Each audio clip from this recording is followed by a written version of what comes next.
In the first day of her trial, Theranos founder Elizabeth Holmes was described not as a villain, but rather as a hard-working, young and naive businesswoman whose company simply failed.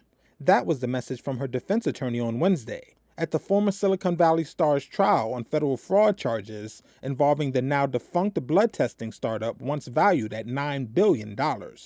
Holmes is being accused of making false claims that her company's devices were designed to run a range of blood tests from a single drop of blood.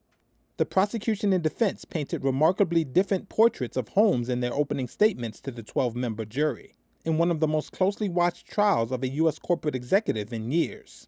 Robert Leach, a member of the prosecution team, said Holmes had engaged in a scheme of lying and cheating to attain wealth and fame at the expense of investors and patients.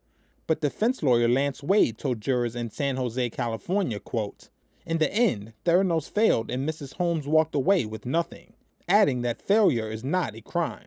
Prosecutors have said Holmes defrauded investors between 2010 and 2015 and deceived patients when the company began making its tests commercially available, including a partnership with the Walgreens drugstore chain.